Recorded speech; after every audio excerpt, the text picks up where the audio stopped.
Est-ce que tu aurais quelques mots à dire sur l'avant Euromaïdan et puis la révolution donc, de février?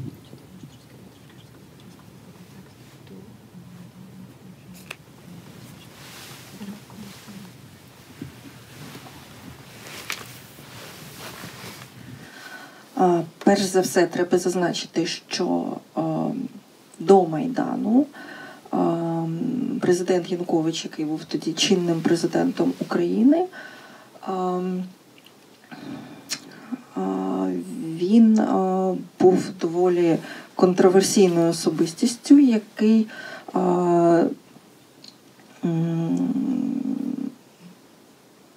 ну, по-перше, в нас була, якби, у народу України було прагнення вступити до Євросоюзу,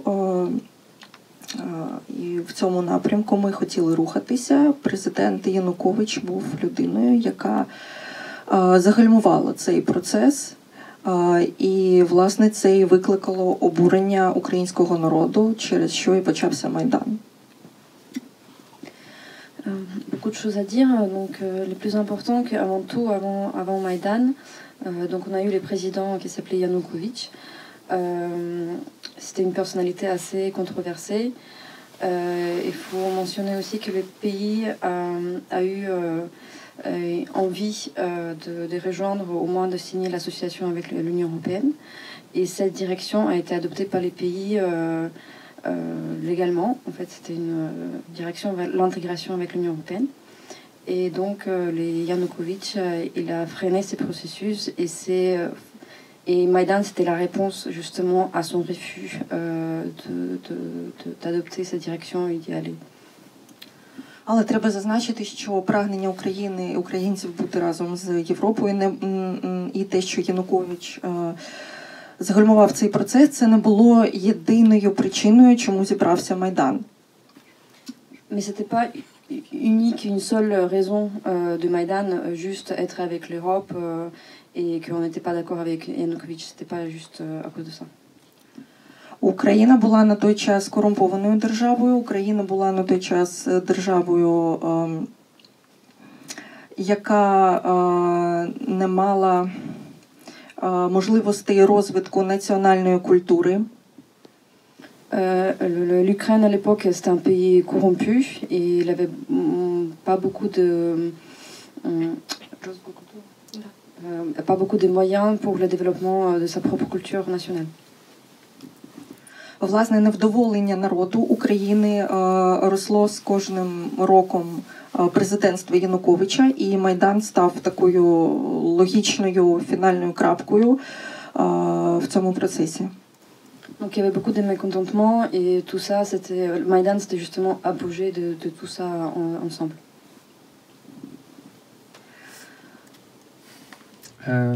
Alors le débat est évidemment ouvert, on prend toutes les questions dans la salle. Je pose juste la même question à Joël sur l'avant-Maïdan selon vous. En fait, ce qui s'est passé, c'est que si on remonte un peu plus avant, en 2009, il y a eu effectivement un partenariat qui a été signé en tout cas proposé à l'Ukraine par l'Union européenne, qui s'appelait le partenariat avec l'Europe orientale, qui concernait un certain nombre de pays, dont l'Ukraine, de manière à pouvoir arrimer ces pays à l'Union européenne sans pour autant leur promettre une entrée dans l'Union européenne, mais c'était une manière de les arrimer. Ça, c'est en 2009. Et en 2010, et c'était sous la présidence de M. Yushchenko. Et en 2010, c'est Yanukovych qui a été élu. Et il a continué pour parler avec l'Union européenne, avec ce partenariat oriental, cependant que Vladimir Poutine, de son côté, a créé une union douanière avec un certain nombre de pays, dont l'Ukraine, et il a essayé de contrer le partenariat avec l'Union européenne de manière à arrimer l'Ukraine à la Russie. Et Yanukovych se retrouve donc coincé entre deux propositions et il fait volte-face à la dernière minute, le 21 novembre 2013, pour finalement renoncer au partenariat avec l'Union européenne, partir du côté de Vladimir Poutine. Et c'est ça qui va déclencher véritablement, même si évidemment Stanislava a tout à fait raison, il n'y a pas que cette raison-là, il y en a d'autres, mais c'est ça qui va déclencher véritablement le premier jour de manifestation de Maïdan. C'est au moment où il fait volte-face, alors que la majeure partie, pas forcément tous, mais la majeure partie des Ukrainiens, eux, souhaitaient effectivement rejoindre ce fameux partenariat oriental de l'Union européenne. Quant à la corruption, effectivement, Stanislava a tout à fait raison.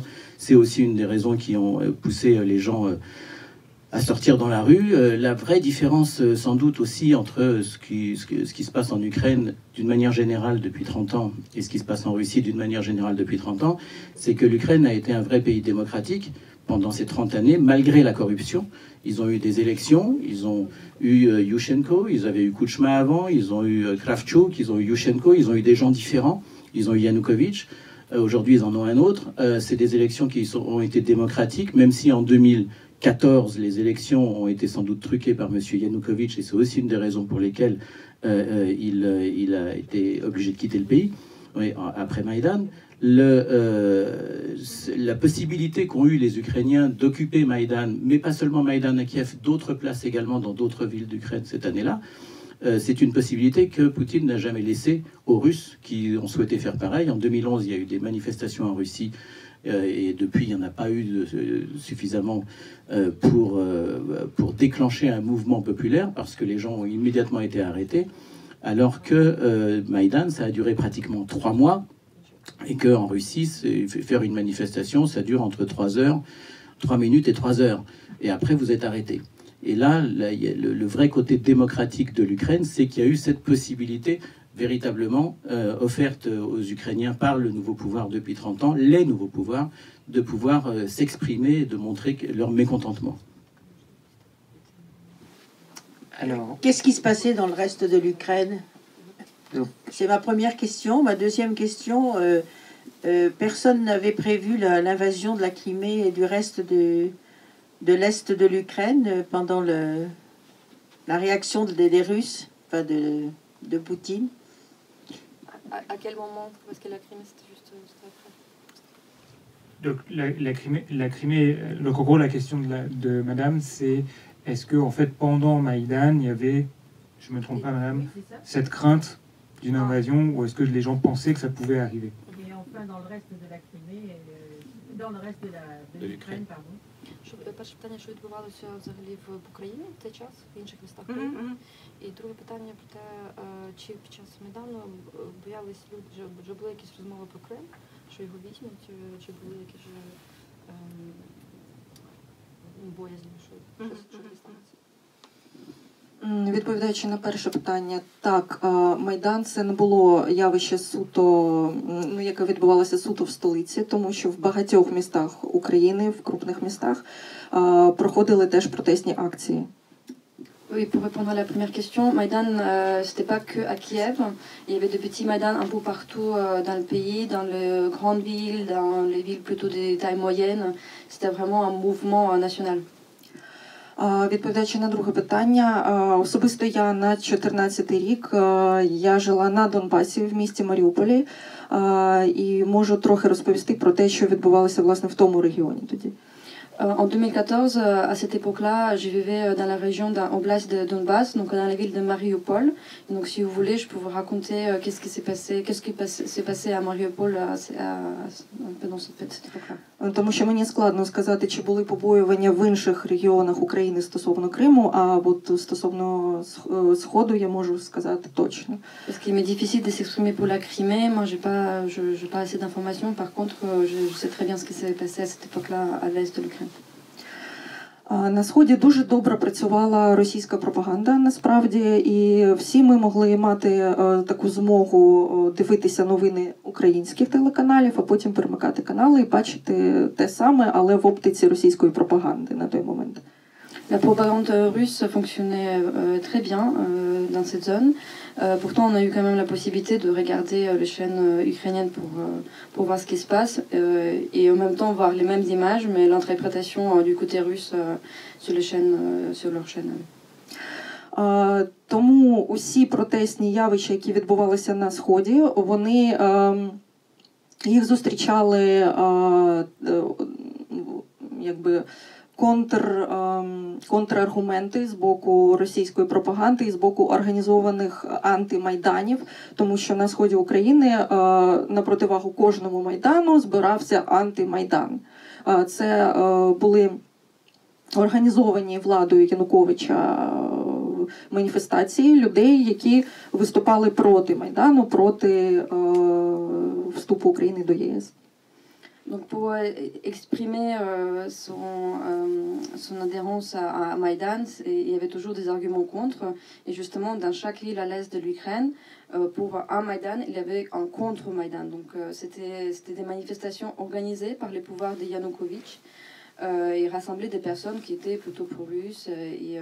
Et donc on pouvait avoir deux manifestations en même temps dans la même place.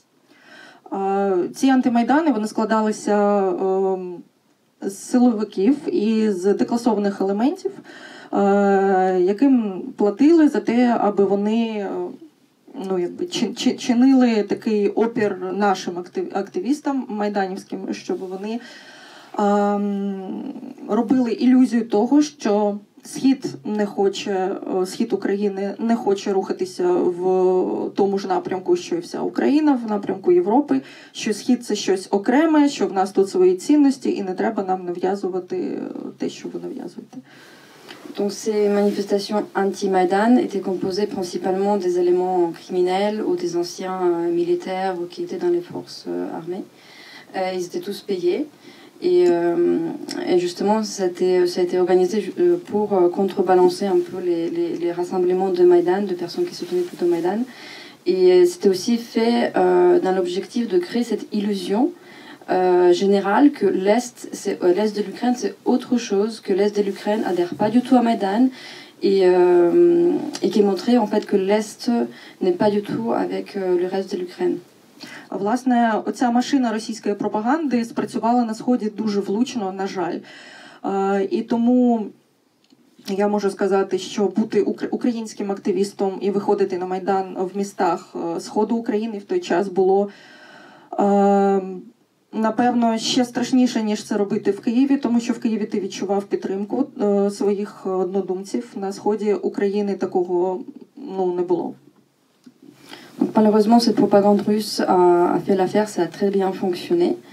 Et pour dire que sortir et manifester pour soutenir Maïdan dans les villes de l'Est de l'Ukraine, c'est pas du tout la même chose que le faire à Kiev, parce que vite fait, en tant qu'activiste ukrainien et pro-ukrainien à l'Est, on s'est senti seul et pas du tout soutenu comme ça peut avoir lieu à Kiev, dans d'autres villes.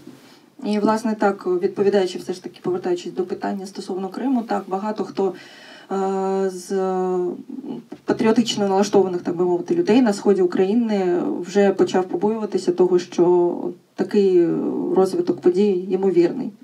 Et pour revenir à la question de la Crimée, certes, à l'est de l'Ukraine, à cette époque-là, on avait des craintes qu'il peut se passer quelque chose là-bas.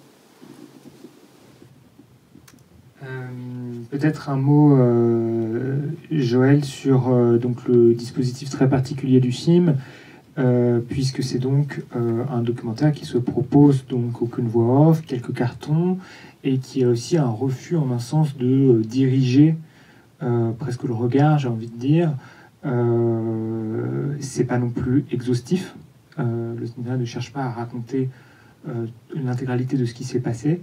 Donc, est-ce que vous savez comment c'est un peu construit le film?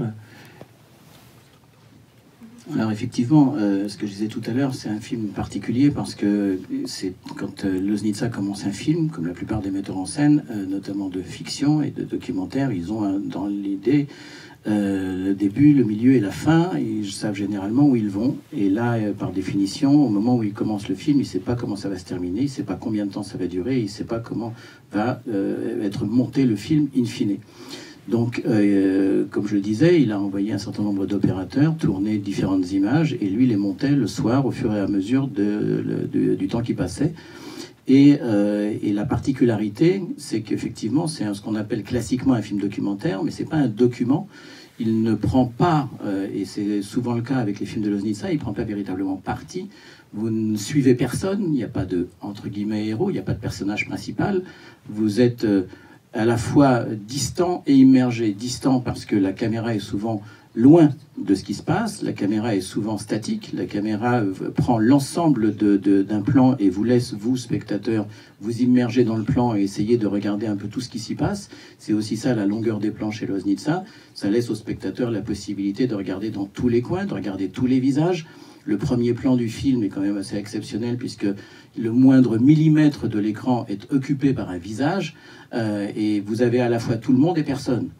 Et pratiquement le seul moment où la caméra se met à bouger, c'est quand, vous vous souvenez, en plein milieu, le caméraman doit sans doute être soit atteint par quelque chose, il doit se passer quelque chose parce que la caméra brutalement bouge, frôle le sol et se tourne ensuite vers la police.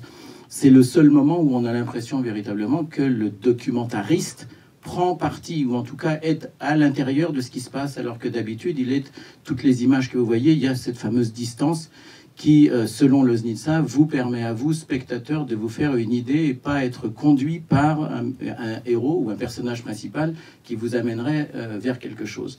Donc c'est un dispositif qu'il a mis en place, qui ressemble à un autre film qu'il avait fait auparavant qui s'appelle L'Événement, sauf que ce film L'Événement était un film qui revenait sur des images qu'il n'avait pas tournées lui-même, mais qui étaient des images qui avaient été tournées en 1991 au moment du putsch contre Gorbatchev à Saint-Pétersbourg, enfin à Leningrad à l'époque, et qui étaient des images donc, qui avaient été tournées par des opérateurs de l'Enfilm, le studio de Saint-Pétersbourg.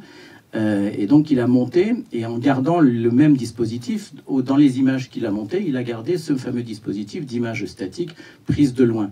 C'est un processus qu'il va retrouver ensuite dans un certain nombre d'autres films documentaires, y compris les films d'archives, les derniers notamment, que ce soit sur Babillard ou que ce soit sur le procès du parti industriel de 1930. Il va à chaque fois choisir des images statiques pour laisser le spectateur pénétrer à l'intérieur du plan et se faire lui-même sa propre image et sa propre idée de ce qu'il y voit. Merci.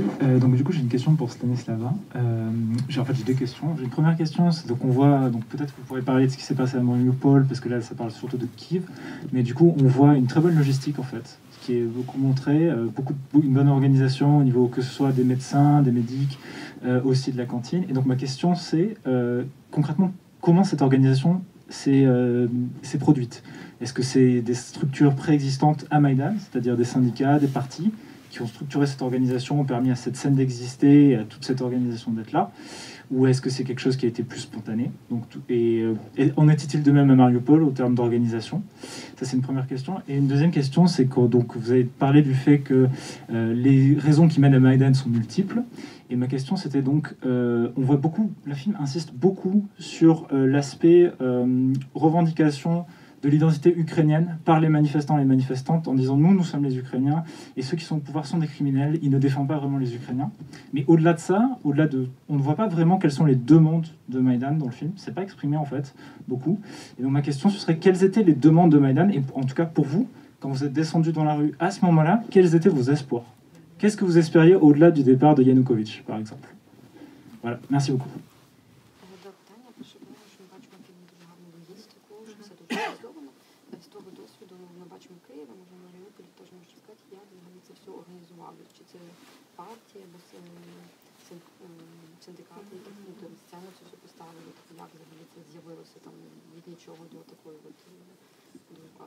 Ну, взагалі про Київ я розкажу, бо я була про Маріуполь.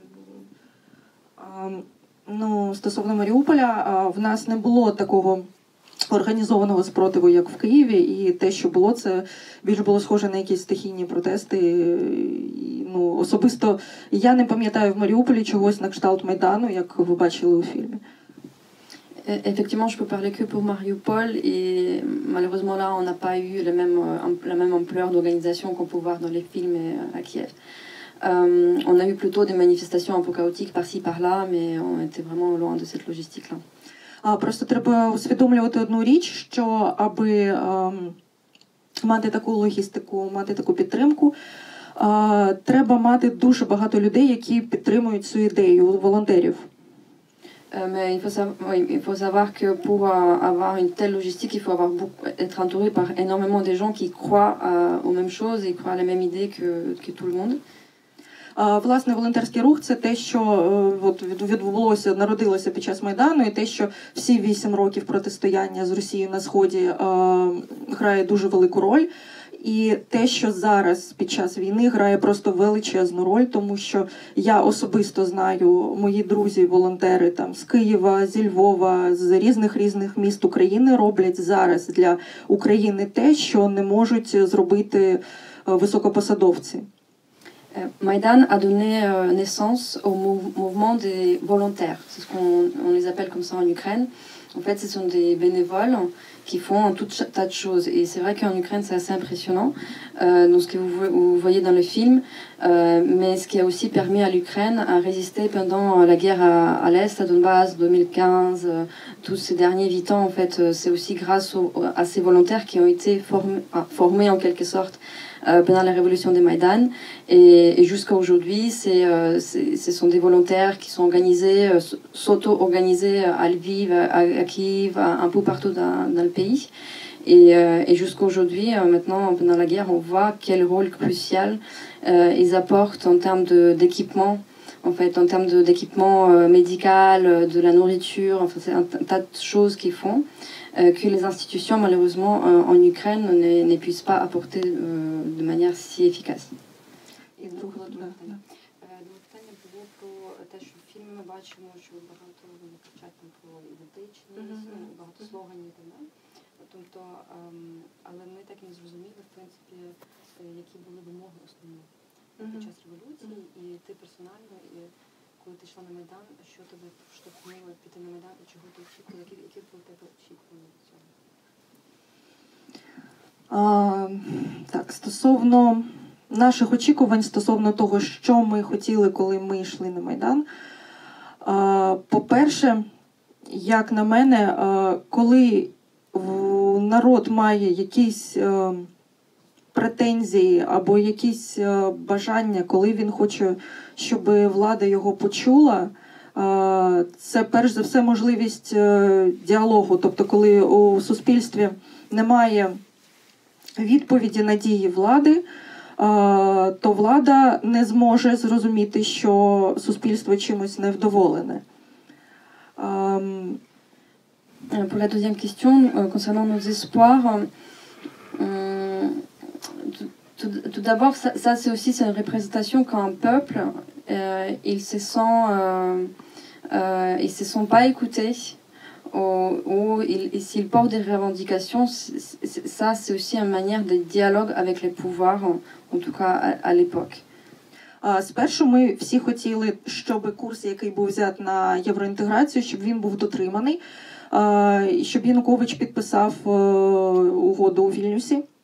Premièrement, la demande principale, c'était que Yanukovych revienne sur l'intégration avec l'Union européenne et qu'il signe l'association avec l'UE.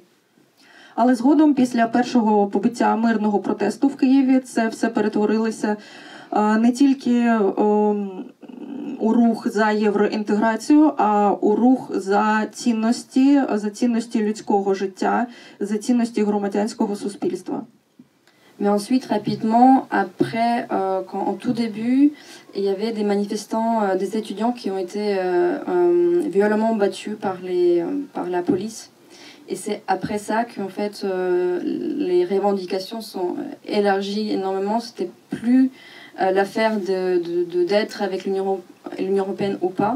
C'est devenu quelque chose de plus grand pour la dignité, c'est ce que vous voyez dans les films, pour l'identité. Donc c'est devenu vraiment quelque chose de très rassembleur pour tout le monde. І, власне, в якийсь момент вже народилося усвідомлення того, що якщо влада не хоче чути свій народ, то, напевно, ми не хочемо такої влади. І це вже був, напевно, третій, останній етап усвідомлення того, що ми хочемо змінити не просто ставлення влади до нас, а змінювати вже цю владу, якщо вона нас не чує, якщо вона нас вбиває. Et troisième étape, c'est la prise de conscience du fait que quand les pouvoirs ne nous écoutent pas, quand ils sont sourds à nos demandes, donc on s'est dit qu'on n'a plus envie d'avoir ces pouvoirs, ces dirigeants au pouvoir. Et donc c'était une troisième, dernière étape de ces mouvements. de tout changer. Власне, так і змінювалися наші очікування. Donc nos espoirs, pour revenir à la question, s'adapter aussi suite aux événements de la Révolution même. Et je voudrais revenir sur votre question. Le film que vous avez vu, c'est pas un reportage, c'est même pas un document, c'est un documentaire fait avec un dispositif très particulier. Et donc, vous ne prenez pas Maïdan au tout début dans le film. Loznitsa était allé à l'étranger à l'époque et il a pris l'avion en se disant qu'il devait y aller pour filmer ce qui était en train d'arriver. Sauf qu'il est arrivé à la toute fin du mois de novembre, ça faisait déjà 8 jours. Et les premières images que vous voyez, c'est pas les premières images de Maïdan, c'est les premières images du film. Donc il y a déjà cette fameuse organisation dont vous parlez qui s'est mise en place. Mais au début, c'était véritablement spontané. Pour répondre à votre question sur Kiev, non, il n'y avait pas de parti et de syndicat derrière. Simplement, là, on a l'impression qu'effectivement, c'est extrêmement organisé, mais ça fait déjà 8, 10, 12 jours qu'ils se sont organisés au moment où les premières images du film apparaissent. Mais on n'a pas le début. Et de toute façon, c'est pas le but de Loznitsa de nous montrer le déroulement de ce qui s'est passé sur la place Maïdan.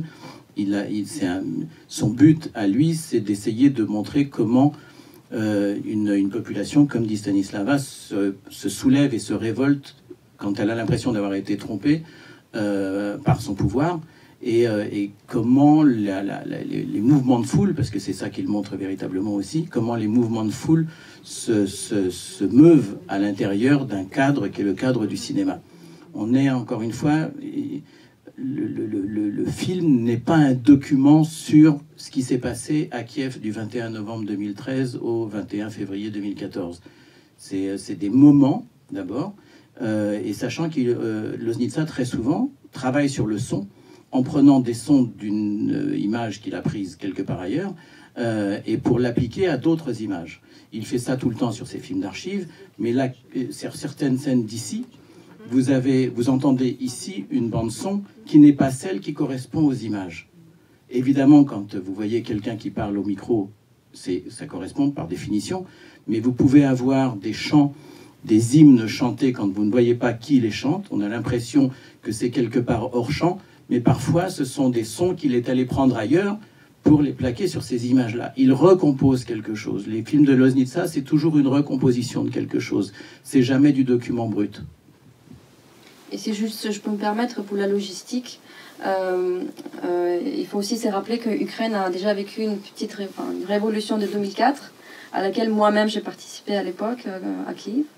Et c'est là en fait que toutes les bases de la logistique ont été battues. Et c'est sous la base de 2004 ce qu'on voit sur les images dans le film parce que ça ressemble beaucoup. Et aussi il y avait une phrase qui était là-dedans parce qu'il y avait quelqu'un qui gérait déjà la révolution orange, comme on l'appelait en 2004, qui gérait déjà les autres et les formait. Je ne sais plus dans quelle image, mais en fait, c'est cette intergénération aussi qui se poursuit même jusqu'à aujourd'hui. Et on peut considérer que c'était une révolution, on dirait aujourd'hui, très inclusive.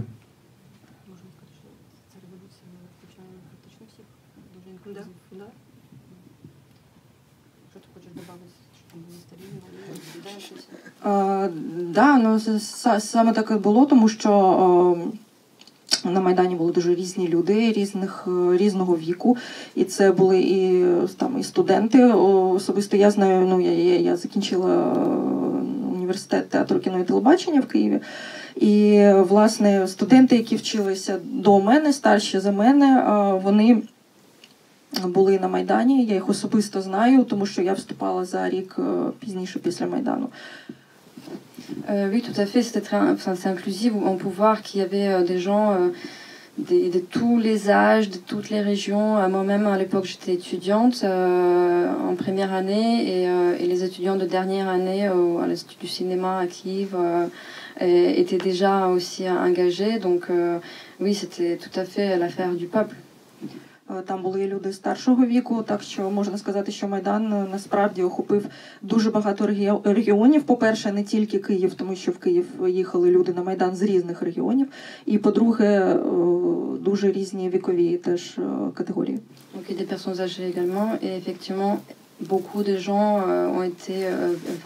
venaient à Kiev, d'autres régions, et la capitale accueille beaucoup de gens qui voulaient rester et faire la révolution à Kiev.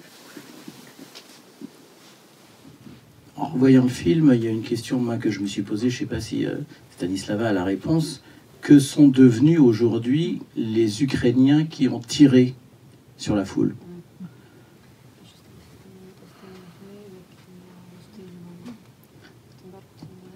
Toute cette fausse police, aujourd'hui ils sont partis ou ils sont contre la guerre, ils ont changé de camp.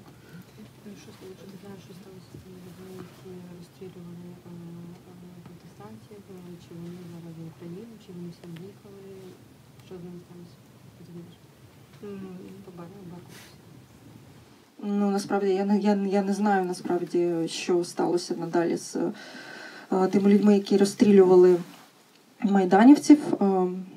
В мене немає прям якоїсь точної інформації про цих людей.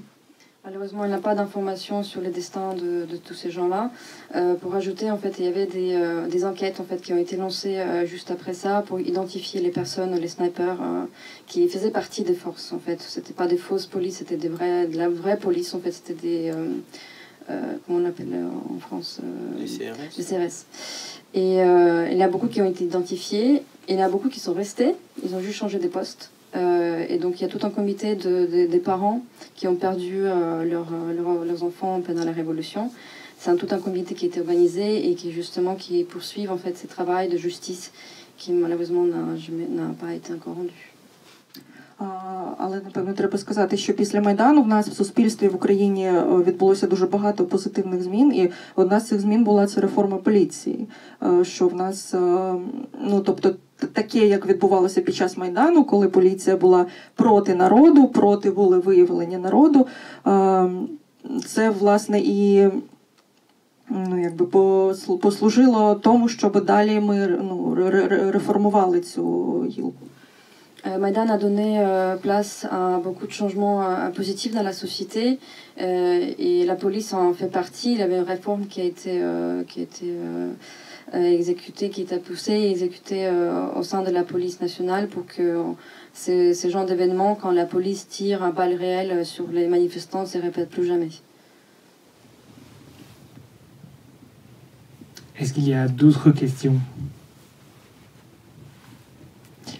Alors peut-être, Stanislava et Joël, vous pouvez aussi évidemment nous dire un petit peu quelques mots sur l'après-Maïdan, c'est-à-dire l'annexion de la Crimée et l'occupation qui est assez trouble, puisque les Russes ne disaient pas être en fait dans le Donbass, si je ne me trompe pas. Non, dans le Donbass, officiellement, ils disaient que c'était les pro-russes, mais pas eux-mêmes, en fait. Des séparatistes.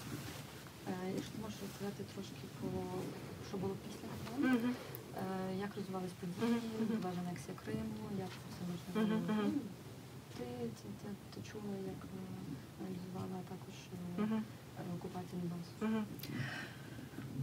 Власне, по-перше, стосовно Криму, я дуже добре пам'ятаю цей день, тому що 18 березня – це мій день народження, і це день, коли Володимир Путін оголосив, що Крим приєднався до Російської Федерації. Je me rappelle très bien de l'annexion de la Crimée parce que ça a eu lieu le 18 mars et c'est les jours de mon anniversaire et c'est là quand M. Poutine a déclaré officiellement que la Crimée rejoignait la Russie. Власне, перед цим був проведений референдум у Криму, на якому жителі Криму повинні були голосувати або за приєднання до Російської Федерації, або проти. Avant, il y avait un référendum qui a été organisé en Crimée où les gens devaient voter pour ou contre rejoindre la Russie.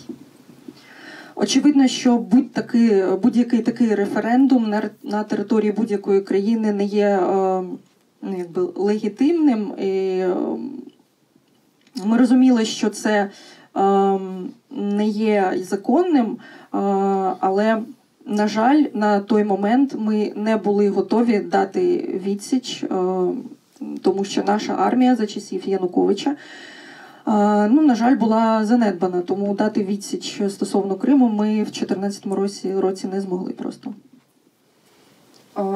On comprenait tous très bien que ces référendums n'étaient pas légitimes et que dans n'importe quel pays normal, ça n'aurait jamais pu avoir lieu, au moins être organisé comme ça.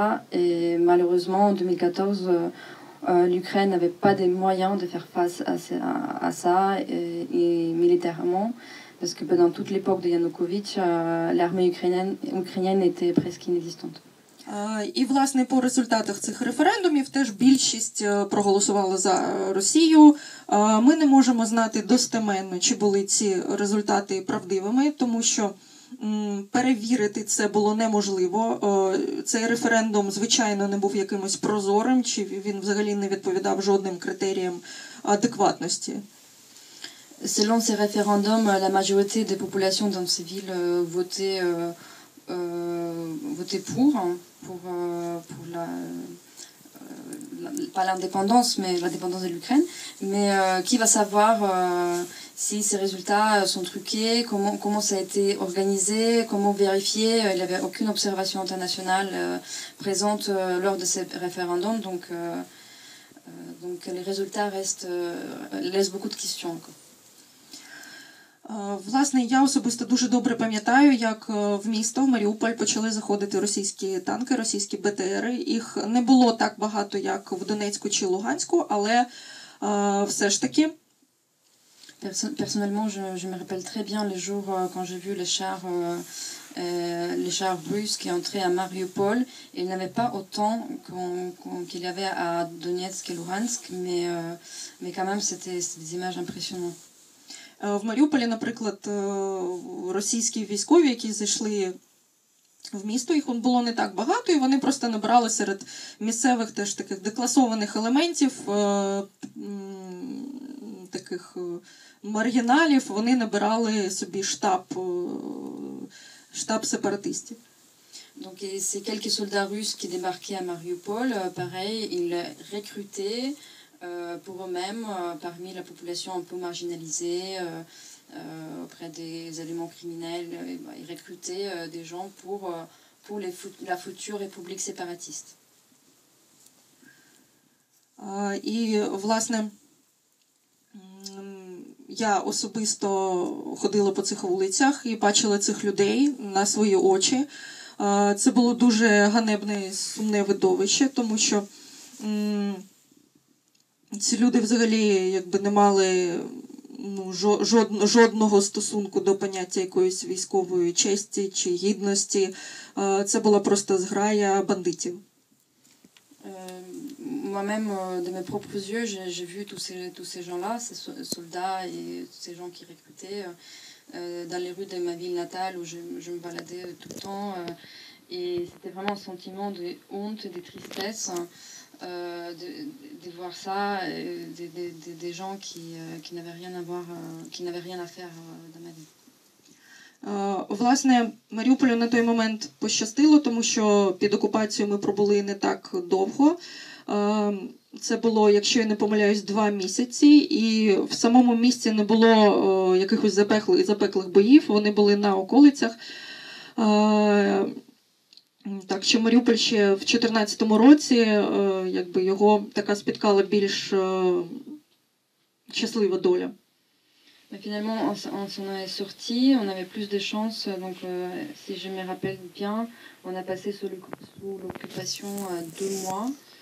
Il n'y avait pas des combats dans la ville, mais plutôt autour, en banlieue. Donc, on peut dire que 2014, on s'en est sorti plutôt bien. І я хочу зазначити, що ті люди, які навіть підтримували Росію, які хотіли, щоб російські війська зайшли на територію Донбасу і щоб Донбас приєднався до Росії, багато хто з моїх знайомих особисто, коли вони побачили на власні очі, що є таке російська армія, що є такі ці сепаратисти, вони просто почали усвідомлювати, що руський мір – це не щось хороше, це не те, що несе їм свободу і якісь цінності це те, що руйнує, це те, що відбирає в них можливість спокійно жити і працювати на своїй землі. Dans mon entourage, il y avait beaucoup de gens qui soutenaient l'invasion russe, les séparatistes, qui étaient plutôt favorables. Mais quand eux-mêmes, ils ont vu de leurs propres yeux qu'est-ce que c'est l'armée russe, et ils ont compris que la fameuse notion le monde russe, qui est souvent utilisée dans la propagande russe, c'est pas la liberté, c'est pas les paradis, mais c'est la destruction et la privation des biens, des villes et des milieux sports. Merci. Et si vous avez des questions à nouveau, et quand est-ce que la ligne de front s'est créée dans le Donbass?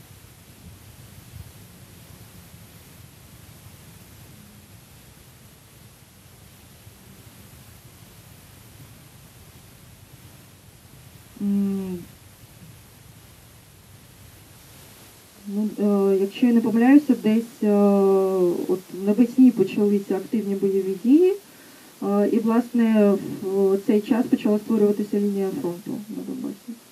Si je ne me trompe pas, donc, le printemps 2014, c'est quand tous les combats ont commencé, et donc c'est dans les mois qui suivaient que la ligne de front commençait à vraiment s'installer bien dans Donbass. Peut-être que pour que ce soit clair, c'est pas tout le Donbass, hein, c'est vraiment une partie du Donbass, ces fameuses deux républiques séparatistes, Lugansk et Donetsk, ne sont qu'une partie, heureusement, du Donbass, mais c'est pas toute la région du Donbass qui était, jusqu'au 24 février de cette année, la ligne de front. Est-ce que Joël, alors il y a aussi une histoire particulière avec ce film, c'est quand même que c'est un film qui est donc projeté en mai 2014 au Festival de Cannes, donc c'est-à-dire 2 mois juste après les événements. Est-ce que vous vous rappelez de la réception du film et de ce rapport donc, à l'immédiateté? Oui, effectivement, j'étais avec ça à ce moment-là, et c'était un sujet qui était encore sur toutes les lèvres, d'autant plus que la fameuse ligne de front n'était pas encore totalement définie, mais on était déjà après la Crimée, on était déjà après la tentative d'annexion d'une partie du Donbass, et il se trouve que l'État a pu faire cette projection aussi parce qu'il montait, en même temps que l'opérateur sommet lui montait, donc il a monté pendant l'hiver au fur et à mesure, et le film a été prêt à toute dernière minute, mais le film a été particulièrement bien accueilli, c'était évidemment une projection spéciale, hors compétition, mais le film a été vraiment bien accueilli.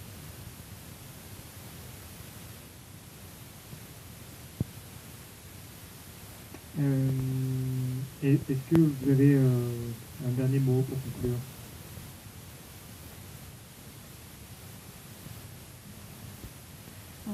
Так, власне, я хотіла сказати, що я, звичайно, я бачила фільм «Майдан» з місця, коли він тільки вийшов, але зараз я подивилася на нього трохи з іншою оптикою і подумала одну дуже важливу річ. J'ai vu bien sûr le film de l'État et aujourd'hui, donc, tant d'années après, quand j'ai déjà vu, donc je l'ai vu vraiment d'un autre point de vue. Всі ці роки після Майдану ми розплачуємося, український народ України розплачується за те, що вона прагне до цінностей, до, ну, так би умовно скажімо, до європейських цінностей, до цінностей культури, до гідності людського життя. Ми розплачуємося всі ці роки за наш вибір сторони добра. Après toutes ces années, après la Révolution, l'Ukraine paye le prix d'avoir défendu toutes ces valeurs, toutes les idées européennes, humaines, universelles, défendre la dignité, la culture, la démocratie. Toutes ces années, on a fait que payer ce lourd prix qu'on va Отже, та війна, яка відбувається зараз, вона має насправді набагато більше спільного з Майданом, ніж може здаватися, тому що це все тяжіє від Майдану, і це все продовжується, і люди, які умирають, гинуть в Україні щодень в Маріуполі, в Ірпені, в Бучі, в Харкові, в Чернігові. Це все люди, які продовжують боротися за те, за що боролися люди на Майдані. Це спільна історія. La guerre d'aujourd'hui, il a beaucoup plus en commun avec la révolution qu'on peut penser. Les gens d'aujourd'hui, Mariupol, Ukraine, qui se battent, ils se battent exactement pour la même chose que les gens de Maidan qui ont commencé ce travail en 2014 sur le place de Maidan.